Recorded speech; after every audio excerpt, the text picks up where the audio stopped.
تو ایک عربی مجھے کہنا یا جاوید شنو هذه في الباکستان فی باب الجنہ، جاوید یہ پاکستان میں باب الجنہ ہے، بہشتی دروازہ ہے۔ اب میں کہ کیا کہوں ابھی آپ کو، میں تو سر نیچے ہو گیا، کیا اس کو بتاؤں۔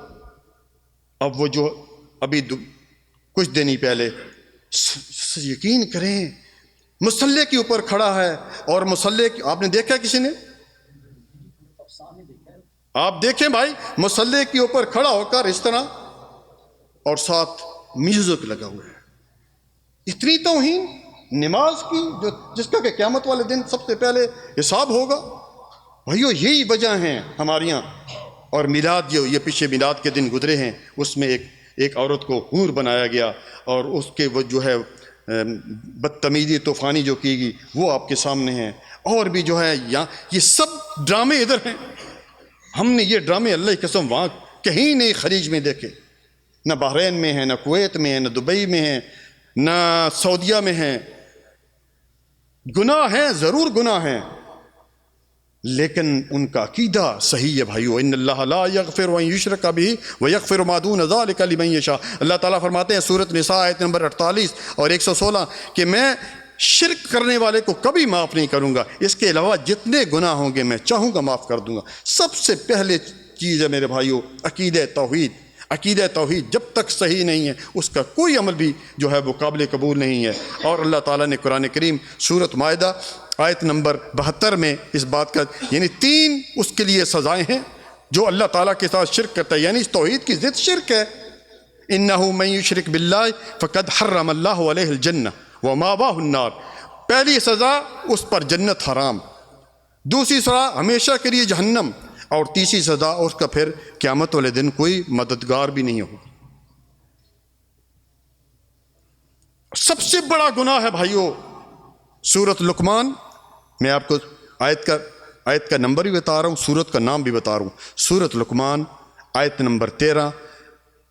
لقمان علیہ السلام اپنے بچے کو، اپنے بیٹے کو وعظ و نصیحت کرتے ہوئے فرما رہے ہیں یا بنیہ لا تشرک باللہ ان الشرک لظلم عظیم۔ اے میرے بچے، اے میرے بیٹے، اللہ تعالیٰ کے ساتھ کسی کو شریک نہ ٹھہرانا، بے شک شرک ایک بہت بڑا گناہ ہے، بہت بڑا ظلم ہے۔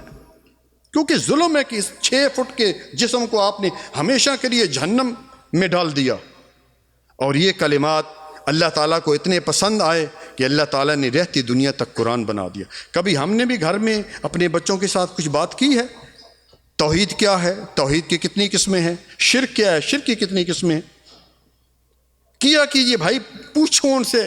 اسی طرح آپ صلی اللہ علیہ وسلم نے فرمایا، بخاری و مسلم میں یہ روایت موجود ہے، اور سیدنا ابو ہریرہ اس حدیث کے راوی ہیں، رسول اللہ صلی اللہ بھائی سب کے صلی اللہ علیہ وآلہ وسلم نے فرمایا الا انبئکم باکبر الکبائر، کیا میں تمہیں بڑے بڑے گناہوں کے بارے میں نہ بتاؤں؟ 3 دفعہ یہ جملہ دہرایا۔ صحابہ کرام نے عرض کیا کہ بتائیے اللہ کے رسول صلی اللہ علیہ وآلہ وسلم۔ فرمایا الاشراک باللہ، گناہوں میں سب سے بڑا گناہ اللہ تعالیٰ کے ساتھ کسی کو شریک ٹھہرانا ہے۔ اسی طرح ابن مسعود رضی اللہ تعالیٰ عنہ، انہوں نے نبی صلی اللہ علیہ وسلم سے پوچھا، سألت نبی صلی اللہ علیہ وسلم یا رسول اللہ صلی اللہ علیہ وآلہ وسلم ای ذنب اعظم عند اللہ، اللہ تعالیٰ کے یہاں سب سے بڑا گناہ کون سا ہے؟ فرمایا ان تجعل اللہ ندا وہو خلقک، کہ تو اللہ تعالیٰ کے ساتھ کسی کو پکارے حالانکہ اللہ تعالیٰ نے تجھے پیدا کیا ہے۔ شرک کرنے سے انسان کے سابقے تمام نیکیاں، عمرے، حج، نمازیں، زکوٰۃ، نوافل، قرآن کریم کی تلاوت، سب حبام منصورہ، ریت کی زروں کی طرح اڑا دیے جائیں گے، کوئی ثواب نہیں ملے گا۔ کہاں لکھا ہوا ہے؟ اٹھائیے سورۃ انعام آیت نمبر 83 سے لے کر 83 سے لے کر اور 88 تک اللہ تعالیٰ نے 18 نبیوں کے نام لیے ہیں، موسیٰ علیہ السلام، زکریا علیہ السلام، یونس علیہ السلام، نوح علیہ السلام، اسماعیل علیہ السلام، ابراہیم علیہ السلام، ایوب علیہ السلام۔ 18 نبیوں کے نام ہیں، قرآن پڑھ ہوئے بعد میں دیکھ لیجئے۔ اور آیت نمبر 88 میں فرمایا وَلَوْ أَشْرَكُوا لَحَبِطَ عَنْهُمْ مَا كَانُوا يَعْمَلُونَ، اگر یہ نبی بھی شرک کرتے ان کے بھی اعمال ضائع ہو جاتے۔ کتنے بڑے بڑے انبیاء، ابراہیم علیہ السلام جن کو اللہ تعالیٰ نے سورۃ نساء میں فرمایا وَاتَّخَذُوا اللَّهَ إِبْرَاهِيمَ خَلِيلًا، ابراہیم کو میں نے اپنا دوست بنایا ہے۔ جسے اللہ تعالیٰ یہ کہیں کتنا بڑا اعزاز ہے، لیکن شرک کی بات آئی تو اگر انہوں نے بھی شرک کیا ان کے بھی اعمال ضائع ہو جائیں گے۔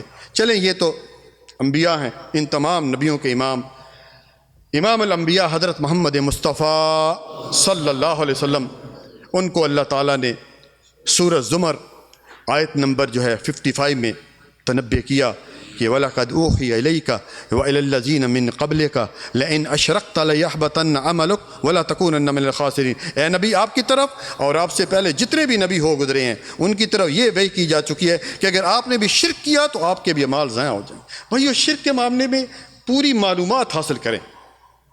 یہ آخر اتنا بڑا گناہ، اتنا نحوس والا گناہ کون سا ہے کہ جس سے انسان ہمیشہ کے لیے جہنم چلا جاتا ہے؟ رسول اللہ صلی اللہ علیہ وسلم کے چچا ابو طالب جہنم میں چلے گئے، ابراہیم علیہ السلام کا والد آدر جہنم میں چلا گیا، نوح علیہ السلام کا بیٹا کنان جہنم میں چلا گیا، نوح علیہ السلام اور لوط علیہ السلام کی بیویوں کا ذکر سورۃ تحریم کے آخر میں کیا، جہنم میں داخل ہوئی۔ جہنم میں داخل ہونے کے ساتھ ان کے ساتھ کتنے قریبی رشتہ دار ہیں؟ کسی کا بیٹا، کسی کی وہ والد، کسی کی بیوی، حالانکہ بیوی کتنا قریبی رشتہ ہوتا ہے، مانی جاتی ہیں بیوی، بیچارے کیا کریں، لیکن دیکھیں ہدایت اس لیے اللہ تعالیٰ کے پاس ہے۔ یہ نبی بھی ان کو اس جرم، یہ جتنا بڑا شرک تھا اس سے بھی نہ بچا سکے۔ اس لیے اس کے بارے میں سوچئے اور سمجھیے، قل ان صلاتی و نسکی و محیای و مماتی للہ رب العالمین، سورۃ انعام آیت نمبر 161 اس میں اللہ تعالیٰ نبی صلی اللہ علیہ وسلم سے کہلوا رہے ہیں کہ کہہ دیجئے میری نماز، میری قربانی، میرا جینا، میرا مرنا کس کے لیے ہے؟ اللہ کے لیے۔ ہر قسم کی عبادت بھائیو، اور جب بھی کوئی چیز چاہیے آپ کو، اولاد چاہیے، بیماری سے شفا چاہیے، کچھ بھی چاہیے، حتیٰ کہ ایک حدیث میں آپ نے سنا ہوگا کہ جوتی کا تسمہ بھی چاہیے، وہ بھی اللہ تعالیٰ سے مانگیے، کیونکہ ایک ایسا گناہ جس کے بارے میں حدیث قدسی مجھے یاد آ گئی، اس کا آخری ٹکڑا بیان کروں گا، زیادہ ٹائم نہ ہو جائے۔ اس میں اللہ تعالیٰ نے فرمایا، حدیث قدسی ہے کہ انس رضی اللہ تعالیٰ عنہ اس حدیث کے راوی ہیں، اور ترمذی میں اس صحیح سند کے ساتھ یہ حدیث موجود ہے کہ لو اتیتنی بقراب الارض الخطایا ثم لقیتنی لا تشرک بی شیئا لاتیتک بقرابها مغفرۃ۔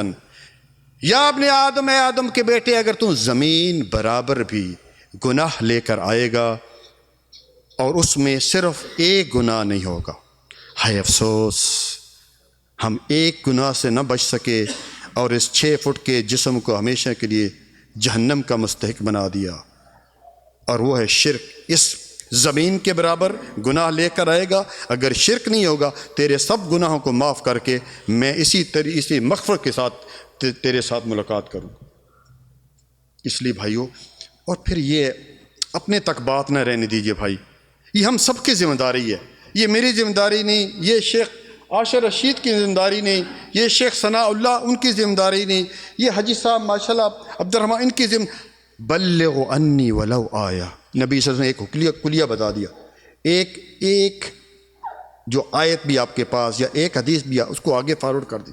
ہم سب جب تک نہیں اٹھیں گے اس شرک کے خلاف، اس وقت تک بھائیو بات نہیں بنے گی، سکون نہیں ہے پورے ملک میں۔ پھر قدرتی قرآن کی آیت یاد آ گئی، اگر سکون چاہتے ہیں اور ہدایت چاہتے ہیں تو بھائیو یہ ہے کہ اس شرک کے خلاف اٹھیں۔ سورۃ انعام اور آیت نمبر 82، الذین آمنوا ولم یلبسوا ایمانہم بالظلم اولئک لہم الامن وہم مہتدون۔ وہ لوگ جو ایمان لائے مسلمان ہو گئے نا۔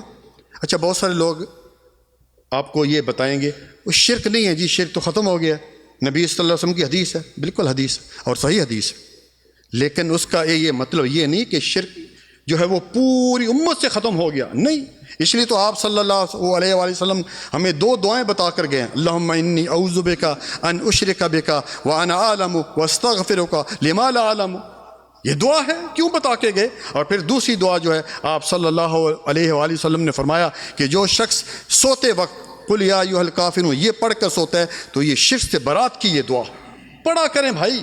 یہ قدرتی شرک کس طرح داخل ہو جاتا ہے، جس طرح کہ آپ صلی اللہ علیہ وسلم کی ایک حدیث ہے کہ جس طرح کیڑی ہوتی ہے، آپ چل رہی ہوں، خواہ 1,00,000 بھی کیڑیاں چل رہی ہوں زمین پر، کسی کو آواز آتی ہے؟